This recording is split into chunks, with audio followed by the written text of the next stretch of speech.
Hello दोस्तों, प्रतिमा GS academy पे आप सभी का स्वागत है। दोस्तों, मुग़ल काल में प्रशासन हमने शुरू किया था, उसमें पहला पार्ट हो चुका था। केंद्रीय प्रशासन के संबंधित कुछ पदाधिकारियों के बारे में चर्चा भी करनी है। आप लोग लाइक करें, शेयर करें और जिन दोस्तों ने अभी तक हमारे चैनल को सब्सक्राइब नहीं किया हो सब्सक्राइब करें। तो शुरू करते हैं। सद्र उस सुदूर के बारे में चर्चा है। धार्मिक प्रधान इस्लाम में हो या हिंदू धर्म में हो, किसी भी धर्म में धर्म का अपना एक अलग महत्व होता था, लेकिन इस्लाम में धार्मिक रूप से भी बादशाह सर्वे सर्वा होता था। बादशाह सर्वे सर्वा होता था। बादशाह के बाद में सद्र उस सुदूर का पद दूसरा महत्वपूर्ण धार्मिक पद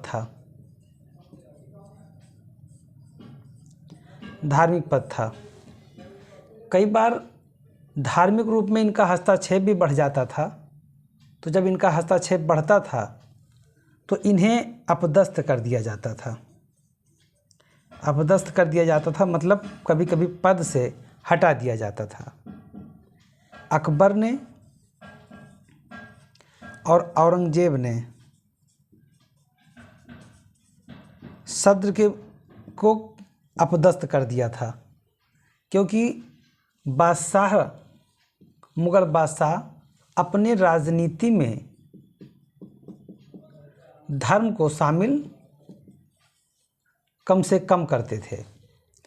राजनीति स्वतंत्र रूप से बादशाह करते थे, क्योंकि हिंदुस्तान की जमीन पर सभी धर्मों को लेकर के चलने की मुग़ल की एक विशेषता रही है और उन्होंने कभी भी सद्र सुदूर को हावी नहीं होने दिया। धर्म के क्षेत्र में बादशाह के बाद दूसरा स्थान होता था और धार्मिक व्यक्तियों को उनके जीवन यापन के लिए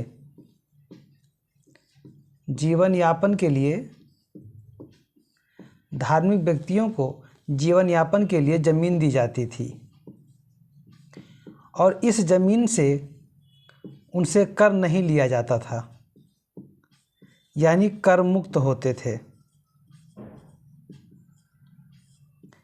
करमुक्त होते थे। तो जब करमुक्त भूमि होती थी, इसे सयुरगल या मदद ए मास कहा जाता था। सयुरगल या मदद ए मास कहा जाता था। ये एग्जाम में कई बार पूछा जा चुका है। यानी धार्मिक व्यक्तियों को दी गई भूमि लगान मुक्त होती थी, जिसे सयुरगल या मदद मास के नाम से जाना जाता था। सद्र के कार्यालय को दीवान शहादत कहा जाता था और माना जाता है कि शहादत विभाग की स्थापना हुमायूं के द्वारा किया गया था। शहादत विभाग की स्थापना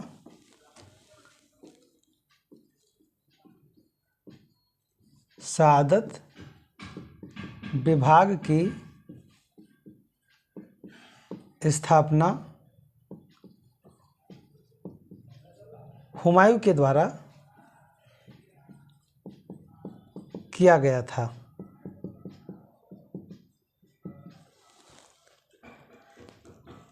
अकबर के समय में शेख गदाई को सद्र नियुक्त किया गया था और शेख गदाई के बाद में देखिए, जब अकबर शासक बने थे तब अकबर की उम्र थी 13.5 वर्ष और उस समय बैरम खां उनका संरक्षक था।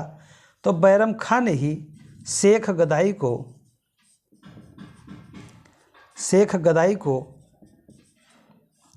सद्र नियुक्त किया था, यानी कि धार्मिक प्रधान नियुक्त किया था। लेकिन जब बैरम खां का कार्यकाल समाप्त हुआ 1560 में बैरम खां को हटा दिया गया, तब अकबर ने शेख गदाई के स्थान पर शेख अब्दुल नबी को सद्र बनाया गया। शेख अब्दुल नबी को बनाया गया और उसके बाद में सुल्तान ख्वाजा को बनाया गया। अब शेख अब्दुल नबी को अकबर ने ही बनाया था, लेकिन एक पत्र पे हस्ताक्षर करना था और शेख नबी ने अकबर की इस बात को मानने से मना कर दिया था। तो अकबर ने इन्हें अपदस्थ कर दिया और अपदस्थ करने के बाद में सुल्तान ख्वाजा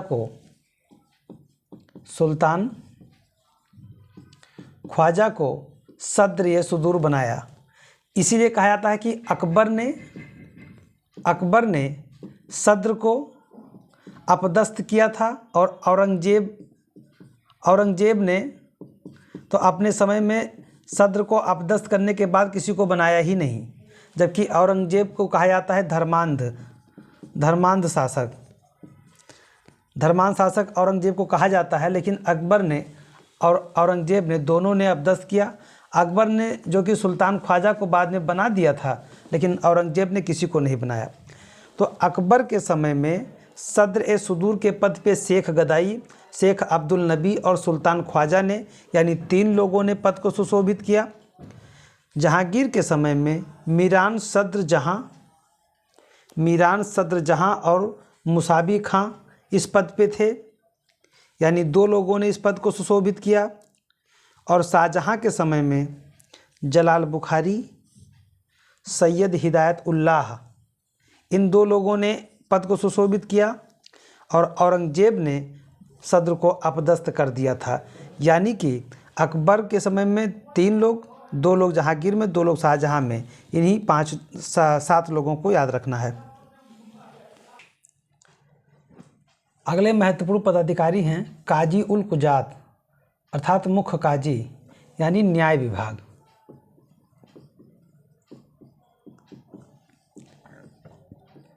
सर्वोच्च न्यायाधीश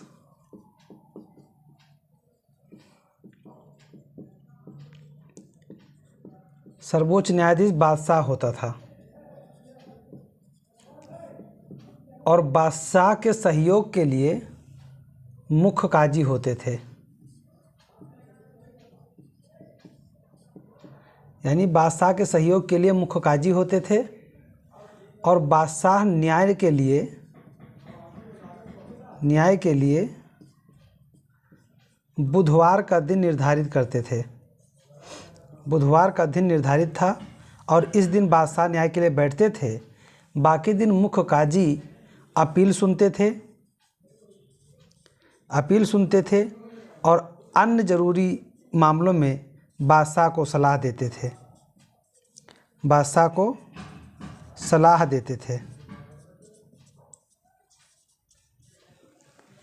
यानी मुग़ल बादशाह स्वयं राज्य के सबसे बड़े न्यायाधीश होते थे।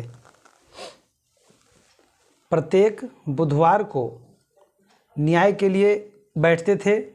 यानी मुग़ल बादशाह के समय में प्रत्येक बुधवार न्याय के लिए निर्धारित होता था। उनके न्यायिक कार्यों में सहायता के लिए राजधानी में एक मुख्य काजी होते थे और काजी के सहायता के लिए मुफ्ती होते थे। मुहत्सिब, अगले पदाधिकारी हैं मुहत्सिब। ये जन आचरण के निरीक्षण का प्रधान करते थे, यानी प्रधान होते थे। जन आचरण के लिए इन्हें नियुक्त किया गया था कि किसका कोई भी ऐसा तो नहीं है जिसका आचरण अच्छा ना हो, और इन्होंने ही वेश्याओं को बाहर करने का सलाह अकबर को दिया था। और अकबर ने वेश्याओं से कहा था कि आप लोग नगर के बाहर एक अपने स्थान सुनिश्चित कर लीजिए, वहाँ पे रहिए। और अकबर ने उस स्थान को शैतानपुरी के नाम से संबोधित किया है। शैतानपुरी, यानी वेश्याओं के लिए उन्होंने कुछ अलग नहीं कहा। यही आगे औरंगजेब क्या कहेंगे, अकबर ने तो वेश्याओं को न तो दंडित किया और न कुछ और कहा। उन्होंने बस इतना कहा कि आप नगर से बाहर रहिए और एक स्थान सुनिश्चित कर लीजिए। उस स्थान को अकबर ने शैतानपुरी कहा। लेकिन औरंगजेब ने वेश्याओं से कहा कि वेश्याएं या तो शादी कर लें और घर बसा लें, यानी एक पति रख करके अपना जीवन यापन करें, और या तो देश छोड़ दें। औरंगजेब ने सख्त निर्णय वेश्याओं के बारे में लिया था। तो शैतानपुरी का नाम अकबर ने दिया था, बाकी अन्य बादशाहों ने उसी को फॉलो किया जो अकबर बना गए। औरंगजेब ने अलग प्रकार की व्यवस्था अपनाई थी। मीरातिस, ये दरोगा ये तोपखाना होते थे, यानी तोपखाना का प्रधान को मीरातिस कहा जाता था, ये तोपखाना देखते थे। और दरोगा ये डाक चौकी, ये डाक विभाग को देखते थे और गुप्तचर विभाग को देखते थे। यानी कि जहाँ पे कहीं से भी आता था, जगह जगह पे सराय बनाए गए थे, तो यहाँ पे एक घोड़ा और व्यक्ति तैयार रहता था कि अगर कोई सूचना कहीं से आती थी तो यहाँ से ला करके इनको पकड़ाते थे, तैयार रहते थे, भाग के यहाँ जाते थे, भाग के इनको देते थे, ऐसे करके सूचना पहुँचता था। तो डाक विभाग का कार्य भी होता था और साथ ही साथ गुप्तचर विभाग का भी कार्य दरोगा ये डाक चौकी करता था। प्रांतीय प्रशासन, केंद्रीय प्रशासन के बाद में प्रांतीय प्रशासन मुगल प्रशासन का इकाई था। अकबर के शासन के 24वें वर्ष, शासनकाल के 24वें वर्ष यानी 1580 में 12 प्रांतों में पूरे साम्राज्य को विभाजित कर दिया।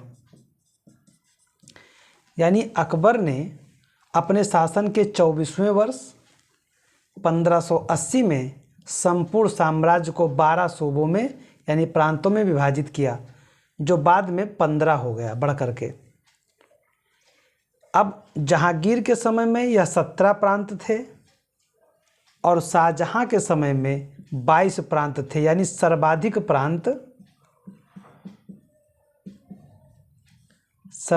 प्रांत शाहजहां के समय में थे और औरंगजेब के समय में 21 प्रांत थे। तो प्रांतों की संख्या के आधार पे प्रश्न आएगा तो सर्वाधिक प्रांत शाहजहां के समय में थे, लेकिन प्रांतों का क्षेत्र विस्तार सर्वाधिक हुआ औरंगजेब के समय में। जैसे प्रांतों की संख्या तो औरंगजेब के समय में नहीं बढ़ा, लेकिन प्रांतों का जो क्षेत्र विस्तार था वो औरंगजेब के समय में बढ़ा था सर्वाधिक। मान लीजिए एक कोई प्रांत इतना बड़ा है और बगल के पार्ट को जीत लिया तो उसे बढ़ा के इतना बड़ा कर दिया, यानी क्षेत्र विस्तार सर्वाधिक जो है औरंगजेब के समय में हुआ। शाहजहां के काल में सूबों की संख्या सर्वाधिक थी। सबसे ताकतवर जो सूबेदार होते थे, सूबे का जो प्रधान अधिकारी होता था उसे सिपह सालार या सूबेदार कहा जाता था। प्रांत में बादशाह का प्रतिनिधि ये होता था और प्रांत का सर्वोच्च अधिकारी होता था। उसके बाद में दीवान होते थे, प्रांत में बख्शी होते थे, सद्र होते थे, काजी ये सूबा होते थे, कोतवाल होते थे, नगर के बड़े अधिकारी होते थे, ये वाकिया नबीस होते थे, मीर बहर आदि। यानी कि केंद्रीय प्रशासन के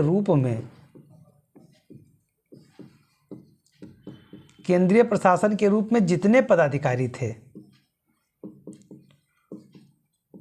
उन्हीं के समकक्ष सूबा में भी पदाधिकारी को रखा गया था। इसके बाद में जिला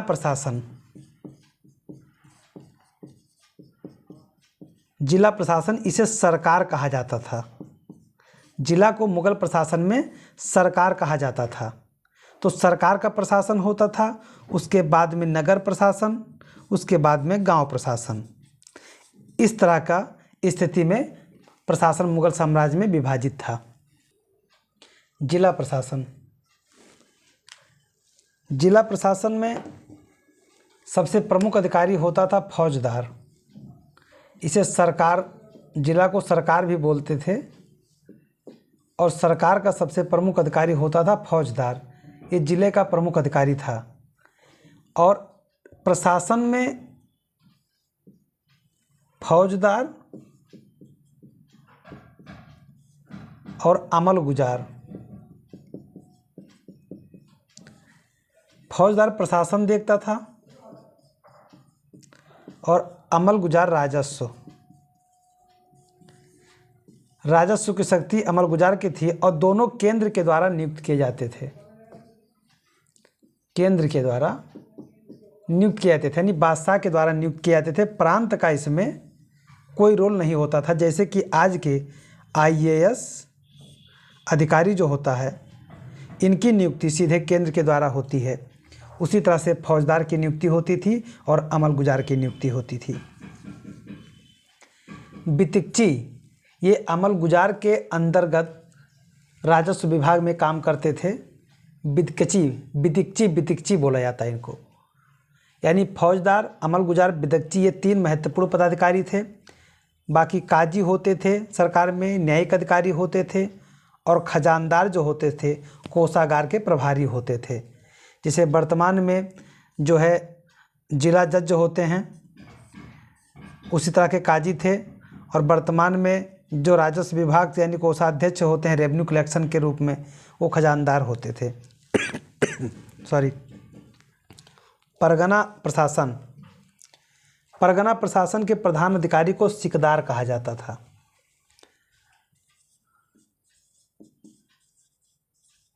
सिकदार। परगना प्रशासन के प्रमुख अधिकारी को मुगल प्रशासन में सिकदार कहा जाता था। और उसके बाद में परगना में आमिल होते थे, जो वित्त अधिकारी होते थे। परगना में वित्त अधिकारी को आमिल कहा जाता था। और उसके बाद में अन्य छोटे छोटे अधिकारी होते थे परगना में। मुगल काल में नगर प्रशासन। नगर प्रशासन के प्रमुख अधिकारी कोतवाल होते थे। आईने अकबरी में अबुल फजल ने आईने अकबरी में बताया है कि कोतवाल के कर्तव्य क्या क्या थे। इसके बारे में विधिवत चर्चा किया गया है। ग्राम प्रशासन। मुगल काल में ग्राम प्रशासन यानी गांव को मावदा या डीह के नाम से जाना जाता था। गांव को मावदा या डीह के नाम से जानते थे। ग्राम प्रधान वर्तमान में या उस समय के मुकद्दम जो गांव के सबसे महत्वपूर्ण पदाधिकारी होते थे। अब यहाँ पे आपको देखने की बात यह है, केंद्रीय प्रशासन, सबसे ऊपर बादशाह, उसके बाद केंद्रीय प्रशासन, फिर प्रांतीय प्रशासन,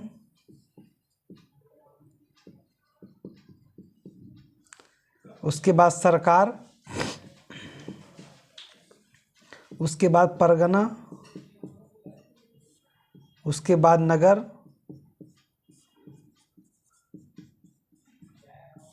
उसके बाद गांव। अब केंद्रीय प्रशासन या बादशाह प्रशासन आप एक ही रूप में रख लीजिए। प्रांतीय प्रशासन के लिए सूबेदार, सरकार के लिए फौजदार, परगना के लिए कोतवाल और गांव के लिए मुकद्दम, परगना के लिए सिकदार। यानी कि केंद्रीय प्रशासन के लिए आप बादशाह को समझ सकते हैं। प्रांत के लिए सूबेदार सबसे प्रमुख अधिकारी होता था। सरकार या जिला के लिए फौजदार सबसे प्रमुख अधिकारी होता था। और ये प्रशासन, फौजदार प्रशासन देखते थे। अमलगुजार वित्त देखते थे, यानी राजस्व देखते थे। परगना में सिकदार महत्वपूर्ण पदाधिकारी था। और नगर प्रशासन कोतवाल के अंदर आता था। गांव के लिए मुकद्दम होते थे।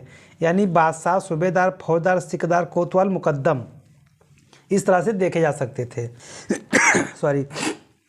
अब इसमें जो सैन्य व्यवस्था थी मुगल काल में, मुगल काल की जो सैन्य व्यवस्था थी वो चतुरंगड़ी सेना प्लस तोपखाना था।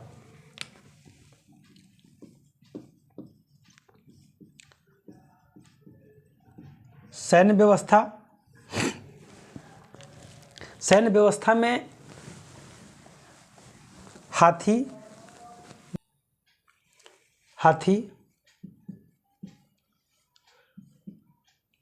घोड़ा,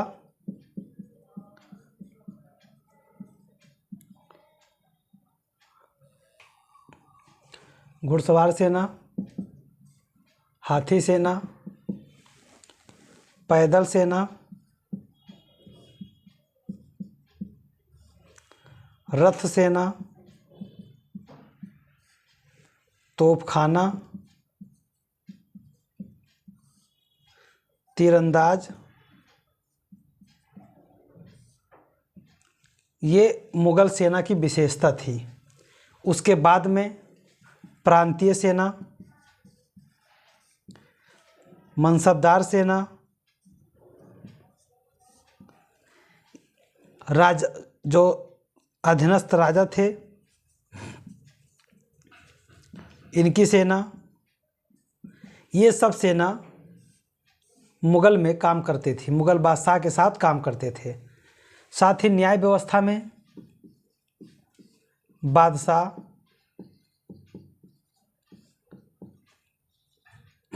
मुख्य काजी,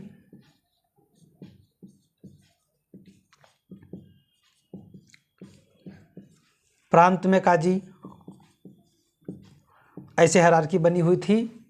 यानी न्याय व्यवस्था, सैन्य व्यवस्था, धार्मिक व्यवस्था, हर व्यवस्था में मुगल बादशाह सर्वे सर्वा थे। अब हमें देखना है कि मुगल काल में मनसबदारी व्यवस्था क्या थी,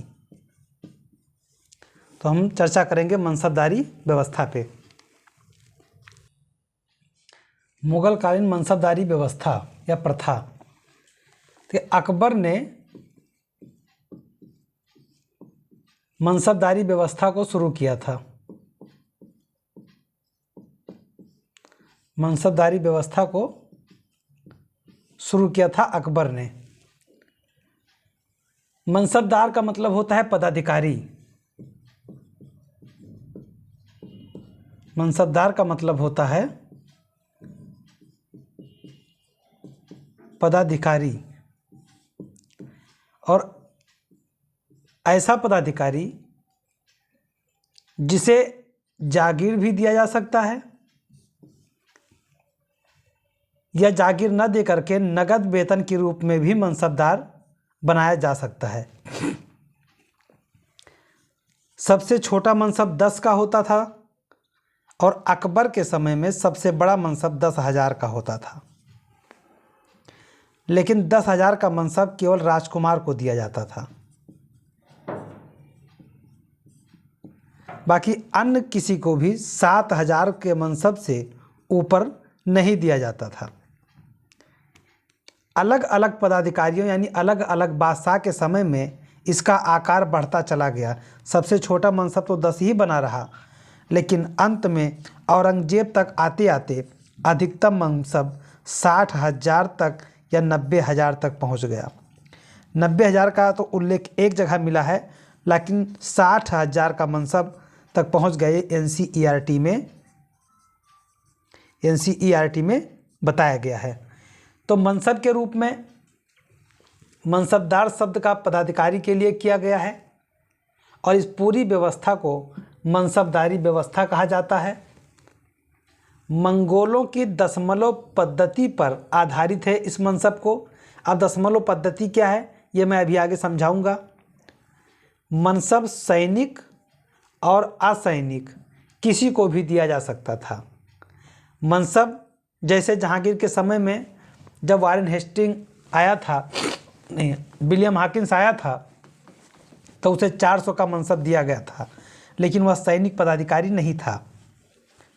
तो इसलिए सैनिक व असैनिक किसी को भी दिया जा सकता था। मनसब आनुवांशिक नहीं था, इसका स्थानांतरण किया जा सकता था। और अकबर ने मनसबदारी व्यवस्था को शुरू किया था। मनसबदारी व्यवस्था के रूप में इसी में जात और सवार शब्द का उल्लेख किया गया है। जात पदाधिकारी के पद को दर्शाता था, पदाधिकारी के पदक्रम को, और सवार जो है ये उसके पास कितने सैनिक हैं उसको दर्शाता था। सवार कभी जात से ऊपर नहीं होता था, ऊपर नहीं होता था। अगर मान लीजिए 5,000 का जात है तो 5,000 का सवार हो सकता है। 5,000 का जात है तो 2,500 का जात हो सकता है, और 5,000 का अगर जात है तो 2,000 से नीचे का सवार हो सकता है, लेकिन इसके ऊपर, जात के ऊपर सवार कभी नहीं हो सकता था। मनसबदारी व्यवस्था दशमलव पद्धति पे इसलिए भी आधारित थी कि हर किसी के उज़्बेकों ने मनसबदारी व्यवस्था के रूप में अपने पूरे शासन व्यवस्था को बनाया था, और अकबर ने उसी को ध्यान में रख करके इस व्यवस्था को अपनाया था, इस व्यवस्था को अपनाया था। मनसबदारी व्यवस्था में जात सवार व्यवस्था शामिल थी, और जात सवार व्यवस्था को, जात ये सैनिक पद होता था और सवार उसके साथ